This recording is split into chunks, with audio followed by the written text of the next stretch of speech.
פרשת קורח. עושה שלום במרומיו וברחמיו יעשה שלום עלינו ועל כל עמו ישראל ויברוא אמן. Tous les jours on dit. עושה שלום במרומיו. Celui qui fait le shalom, la paix, dans les cieux.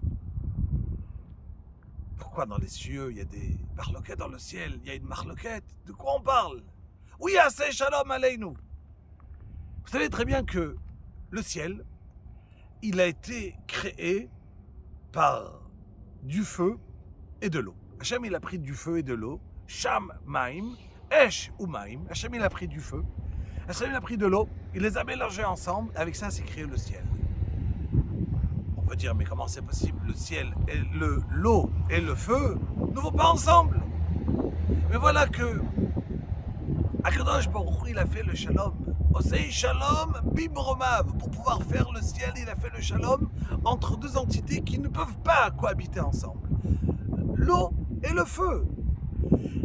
Oui, c'est shalom aleinu. Même si on est tellement différents l'un de l'autre, dans un couple, dans des amis, dans la famille, à Am Israël, il te dit Akadosh Baruch Hu, Osei shalom bibromav uberachamav ya'aseh shalom aleinu ועל כל עמו ישראל וימרו אמן.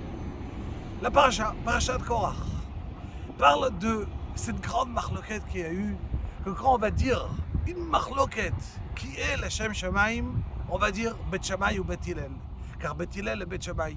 Vous savez, toutes les Gmarot, les Mishnayot, on parle, ce Rav il a dit comme ça, ce Rav il a dit comme ça, chacun il pense différemment. Mais à la fin ils étaient quoi? Beshalom. Ça veut dire que pourquoi? Parce que leur but il était les Shem Shamaim. Mais voilà que Korach, qui était un homme extraordinaire, un grand de la génération, un Tamid Raham, la Gemara va l'appeler Pikeach, un homme extrêmement intelligent. Mais il a cherché du kavod. Et il est venu, il a dit, je veux absolument pouvoir être, moi aussi avoir une place, comme Aaron à Cohen, comme Moshe Rabbeinu. Moi aussi je veux diriger, moi aussi je veux une place. Et la fin, tout le monde connaît que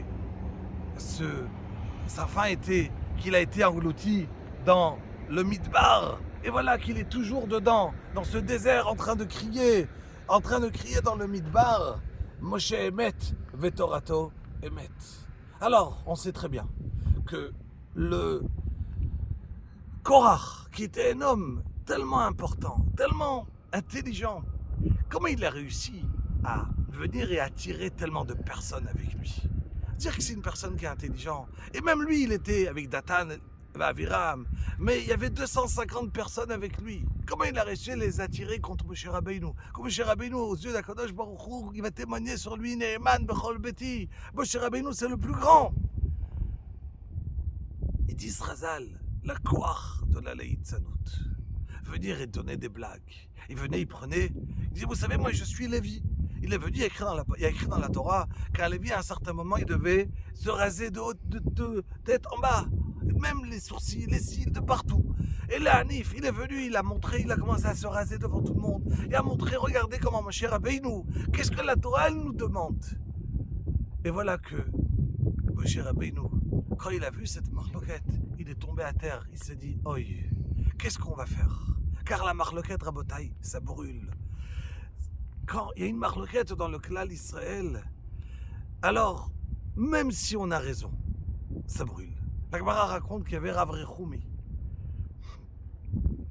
que tout simplement, il rentrait chez lui, un des grands Amoraïm, il rentrait chez lui une fois par an, tous les Reb Yom Kippour, il rentrait chez lui. Et voilà que sa femme, ce jour-là, l'attendait. Et lui, il est resté au Beth Midrash un peu plus de temps. Et sa femme, qui l'attend, elle s'est mise à être inquiète. Et à un certain moment, elle a fait tomber une larme. Et dit Razal, qu'est-ce qui s'est passé sur place? Lui est ici en train d'étudier. Il était dans une alia, en haut d'une choule. Le parterre s'est cassé, il est tombé, il est mort. Pourquoi? Parce qu'il y a eu de la peine. Ben Adam la Chavero. Quelqu'un, il a eu de la peine. Qu'est-ce qui s'est passé tout de suite? Il est niftar. Mais quand il est niftar, sa femme qui avait la peine qu'il n'est pas arrivé, alors là, il n'arrivera jamais. Mais c'est ça une marloquette, c'est du feu. Rabotaï, quand il y a du feu, ça brûle. Ça brûle dans tous les sens. Quelqu'un, toutes les yeshivot y ont tenu pendant des centaines d'années tant qu'il n'y avait pas de marloquette. Dès qu'il y a une marloquette quelque part, alors tout se brûle, Krakol mitporer. Alors, Yehi Ratzon Bezrat Hashem, Osei Shalom Bibromav, ou Berachamav, Yasei Shalom Aleinu. Et on sera là à crier Moshe Emet, Torato Emet, sans aucune marloquette. Shabbat Shalom.